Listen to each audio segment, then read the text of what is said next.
Hi everyone. చెప్పాను కదా, ఒక మంచి స్టోరీ చెప్తాను. ఇంకా కథలోకి వెళ్ళిపోదాము. ఒక ఊరిలో ఇద్దరు భార్యాభర్తలు ఉండేవారు. సో వాళ్ళు భార్యాభర్తలు ఇద్దరు కొంచెం పేదరికంలోనే ఉండేవాళ్ళు. కొంచెం పొలం ఉండేది, కొద్దిగా పొలం ఉండేది. ఇంకా ఆ భార్యాభర్తలకు ఇద్దరికి ఇంకా పిల్లలు లేరు. చాలా రోజుల తర్వాత ఫస్ట్ పాప పుడుతుంది. ఒక పాప పాప పుట్టినాక చాలా బాగా చూసుకుంటారు. పాపని చాలా హ్యాపీగా ఉంటారు. ఉన్న దాంట్లోనే చాలా సంతోషంగా ఉంటారు. తర్వాత కొన్ని రోజులకి ఈ పాప పుట్టిన తర్వాత ఒక 7 ఇయర్స్కి మళ్ళీ ఇంకొక పాప పుడుతుంది. సరే, ఇంకా మళ్ళీ పాప పుట్టింది అని ఇక కొంచెం బాధపడతారు, కానీ ఓకేలే అని సపడే కూరుకుంటారు. ఇంకా అలా జీవనం సాగిస్తూ ఉంటే కొన్ని రోజులకు పెద్ద పాప పెద్దగా అయిపోతుంది కదా. ఆ పాప పెద్దగైన తర్వాత పెళ్లి చేయాలి. పెళ్లి చేయాలి అంటే జీవనాధారం కొంచెం పొలమే ఉంది, ఇంకేం లేదు. మరి ఎలా చేయాలి అని అనుకుంటారు. అనుకుంటే ఇంకా ఆ పొలాన్ని అమ్మేసి చేద్దాము అని అనుకుంటారు. ఆ అమ్మాయి పేరు, ఫస్ట్ అమ్మాయి పేరు కమల, సెకండ్ అమ్మాయి పేరు కోమలి. ఫస్ట్ అమ్మాయి కమల ఉంది కదా, కమలకు పెళ్లి చేస్తారు. మంచి ఉన్న సంబంధం చూసి. ఇంకా పొలాన్ని అమ్మేస్తే కట్నం ఇస్తాం కదా, కట్నం ఇస్తే ఎవరికైనా మంచి సంబంధం వస్తుంది. బాగా డబ్బులున్న సంబంధమే వస్తుంది. మంచిగా కట్నం ఇచ్చేసి బాగా డబ్బులున్న సంబంధాన్ని చూసి పెళ్లి చేస్తారు కమలకి. ఇంటి దగ్గర కోమలి ఉంటుంది, వాళ్ళ అమ్మా నాన్నతో కలిసి ఉంటుంది. కమలకు పెళ్లి చేసినాక కొన్ని రోజులకే కోమలికి కూడా పెళ్లి చేద్దాము అనుకుంటారు. కొన్ని సంవత్సరాలకి చేద్దాము అని అనుకుంటే అప్పుడు చూస్తే ఇంకా వాళ్ళ దగ్గర చాలా తక్కువ డబ్బులు ఉంటాయి. కట్నం ఇవ్వాలంటే కూడా డబ్బులు ఉండయి. ఇంకా చూస్తున్నాగా ఒక సంబంధం వస్తుంది. అతనికి కూడా పెద్ద ఆస్తులేమి ఉండవు, కానీ ఒక ఇల్లు ఉంటుంది. ఇంకా తను కష్టజీవి, చేసుకొని బతుకుతాడు, అంతే. కష్టం చేసుకొని బతుకుతాడు. సరేలే, ఎవరికో ఒకరికైతే ఇవ్వాలి కదా అని వాళ్ళ అమ్మా నాన్న ఆ కోమల్ని ఆ రామయ్య అనే అతని కష్టజీవికి ఇచ్చి పెళ్లి చేసేస్తారు. ఓకే. ఇప్పుడు కోమలి ఏమో కష్టజీవిని పెళ్లి చేసుకుంటుంది, కమల ఏమో మంచిగా ఉన్నగల్లోలను పెళ్లి చేసుకుంటుంది. ఇంకా కమలకి ఒకే ఒక్క కూతురు పుడుతుంది, ఇంకెవ్వరు ఉండరు పిల్లలు. కమలకి ఒకే ఒక కూతురు పుడుతుంది.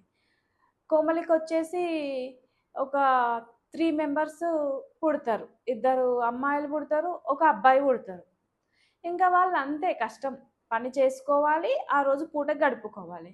అదే కమల వచ్చేసి ఏంటి అంటే ఫుల్ డబ్బులుంది, ఆస్తి ఉంది, మంచిగా ఉంటుంది. కోమలికి ఒక చిన్న ఇల్లు, ఆ ఒక్క రూమ్లోనే పడుకోవాలి, పిల్లలతోని అంతా అడ్జస్ట్ అయ్యి ఉండాలి. ఆ రోజు వాళ్ళ ఆయన తెచ్చిన డబ్బులతోని బియ్యం తెస్తే వండుకొని తినాలి. బియ్యం లేకపోతే ముందు రోజు ఉన్న కొంచెం బియ్యంని ఏదో గంజియో ఏదో ఇక ఏది వీలైతే అది చేసుకొని తాగి ఉంటారు. పిల్లలు కూడా అమ్మ నాకు అది కావాలి ఇది కావాలి అని అసలు అడగరు, మంచిగా ఉంటారు. వీళ్ళు కూడా హ్యాపీగా ఉంటారు. అలా కొన్ని రోజులు సంవత్సరాలు గడిచిపోతూ ఉంటే ఈ అందరూ పిల్లలు పెళ్లి వయసుకు వచ్చేస్తూ ఉంటారు. ఫస్ట్ కమల ఉంది కదా, కమల కూతురికి పెళ్లి సంబంధం వస్తుంది. ఇన్ని సంవత్సరాలలో కూడా ఆ కమల ఒక్క పూట కూడా చెల్లె నా ఇంటికి రా, నా ఇంట్లో ఉండు, మరి పిల్లల్ని తీసుకొని రా ఒక పూట అని అడగదు, ఎప్పుడూ అడగదు ఆమె. ఈమె పిలుద్దాం అనుకున్నా కానీ అడిగితే నీ ఇంటికి ఏమొస్తాంలే అన్నట్టు వాళ్ళ అక్క మాట్లాడుతుంది. సర్లేని కోమలి ఊరుకుంటుంది. ఇంకా కమల వాళ్ళ కూతురుది మ్యారేజ్ ఫిక్స్ అవుతుంది. ఫిక్స్ అయిపోతే ఇంట్లో పని చేయడానికి ఒకరు కావాలి కదా, అన్ని సర్ది పెట్టడానికి చేయడానికి. ఎవరా అని చూస్తే మా చెల్లి ఉంది కదా, మా చెల్లెని దొరికొస్తా అని ఊరికి వెళ్తుంది. ఊరికి వెళ్ళి కోమలి, నా కూతుర్ది పెళ్ళి ఫిక్స్ అయింది, వెళ్దాం పదా అంటే, సరే అక్క పిల్లల్ని దొలుకొని వస్తా, మా ఆయన పెళ్ళి ముందు రోజు వస్తాడులే అంటే, వాళ్ళు ఎవ్వరు వద్దు, నువ్వు ఒక్కదానివే రా అంటే, సరేలే వాళ్ళు పెళ్ళికి వస్తారంటే, పెళ్ళికి కూడా వాళ్ళు అవసరం లేదు, నువ్వు ఒక్కదానివే రా అని అంటది. అంటే అదేందక్క అంటే, వద్దు ఆ పిల్లలు ఆ చెత్త అదంతా వద్దు, నువ్వు ఒక్కదానివే రా అని అంట. అంటే ఆ పిల్లలందరూ ఏడుస్తారు, అమ్మ అమ్మ నేను వస్తా, అమ్మ అమ్మ అమ్మ నేను వస్తా అమ్మ అని ఏడుస్తారు. ఏడిస్తే ఆ పిల్లలందరినీ లోపలికి తీసుకొని వెళ్ళి నేను అక్కడికి వెళ్ళినా కదా, అక్కడికి వెళ్తే మీకు ఇబ్బంది అవుతుంది, నేను అక్కడికి నుంచి వచ్చేటప్పుడు మంచిగా అన్ని స్వీట్లు తినేటి, అక్క ఏమైనా బట్టలు ఉంటే అన్నీ తీసుకొని వస్తాను, అప్పుడు మీరు హ్యాపీగా ఇక్కడనే వేసుకుందరు, ఇక్కడనే తిందురు అంటే, సరే అమ్మ సరే మేము ఏడవమని చెప్పి పిల్లలు ఉంటారు. ఇంకా కోమలి వాళ్ళ హస్బెండ్కి చెప్తుంది, నేను వెళ్ళేసి వస్తాను, మరి పెళ్ళికి అక్కకి సహాయం చేయాలి కదా అంటే, సరే వెళ్ళు పర్వాలేదు అని చెప్పి రామయ్య అంటాడు. ఇంకా వాళ్ళ చెల్లెని తీసుకొని వెళ్తుంది. వెళ్ళిన తర్వాత ఒక 1 వీక్ వరకు పెళ్ళికి అన్ని పనులు చేస్తుంది. ప్రతి ఒక్క పని, ఈ పని చెయ్యలేదు అనకుండా అసలు పడుకోకుండా కూడా ప్రొద్దున్నే 3 గంటలకే లేచి అన్ని పనులు చేసి అసలు ఒక పని మనిషి కంటే ఘోరంగా పని చేస్తుంది కోమలి. ప్రతి ఒక్క పని చేసేస్తుంది. పెళ్ళికి ఎంత అవసరం ఉంటారు జనాలు, ఆ పనులన్నీ కూడా వాళ్ళ చెల్లెనే చేస్తుంది. ఏమన్నా లోపల పెట్టాలన్నా, చెయ్యాలన్నా, ఇంకా ఏమన్నా వస్తువులను జాగ్రత్త పరచాలన్నా, ఇప్పుడు కారం దంచాలన్నా, పిండి చేయాలన్నా, పసుపు దంచాలన్నా, ఇలాంటి అన్ని పనులు కూడా ఆమెనే చేస్తుంది. అయినా మా అక్క వాళ్ళ కూతురు అని అంత ఇబ్బంది అయినా చేస్తుంది. చేసిన తర్వాత ఇంకా పెళ్ళి అవుతుంది. పెళ్ళి పిల్లవాళ్ళు వెళ్ళిపోతారు. ఇంకా అంతా అక్కడ ఇక్కడ అన్న అయిపోయిన తర్వాత స్వీట్లు మిగులుతాయి. స్వీట్లు 2 రోజుల ముందు ఎప్పటికో స్వీట్లు మిగిలితే ఆ స్వీట్లను ఒక టవాలలో కట్టుకుంటుంది. ఆమె వచ్చేటప్పుడు ఒకటే చీర తెచ్చుకుంది. అదే చీరే వాళ్ళ అక్క కొత్తగా ఏం చీరలు పెట్టది.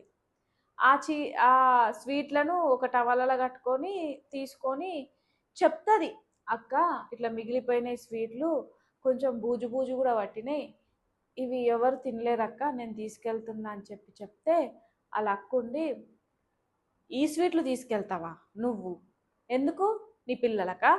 4 రోజులు వారం రోజుల నుంచి మంచి ఫుడ్ తిన్నావు కదా, 2 పూటల నీ ఇంటికాడ ఒక రోజైనా మంచి ఫుడ్ తిన్నావా?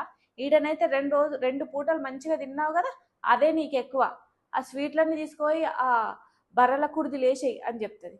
అక్క నా పిల్లలు మస్తు ఆశతో ఉంటారు అక్క, ఇవ్వన్నా తీసుకుపోతాను అక్క అంటే, నువ్వు వాడు వేస్తావా లేదా అని చెప్పి బలవంతంగా టవాలు తీసుకొని పోయి ఇప్పేసి కుండల అవన్నీ స్వీట్లు పడేస్తుంది. ఇక కోమలి అసలు ఏం మాట్లాడది. తన బ్యాగును పట్టుకొని ఏడ్చుకుంటూ వెళ్ళిపోతుంది. ఇంకేం మాట్లాడదు, వెళ్ళిపోతుంది. ఎందుకురా నాకు ఈ బతుకు, నేను ఎందుకు బతుకుతున్నా, నేను కాదు నా పిల్లల్ని కూడా బాధ పెడుతున్నా, అసలు నాకు ఈ జీవితం అవసరమా అని అనుకొని వెళ్ళిపోతూ ఉంటే దారిలా ఒక చెట్టు కొమ్మ విరిగి కింద పడుతుంది. విరిగి పడితే ఆ చెట్టు దగ్గర చూసే వరకు ఒక పాము చనిపోయి ఆ చెట్టుకు చనిపోయి వేలాడుతూ ఉంటుంది.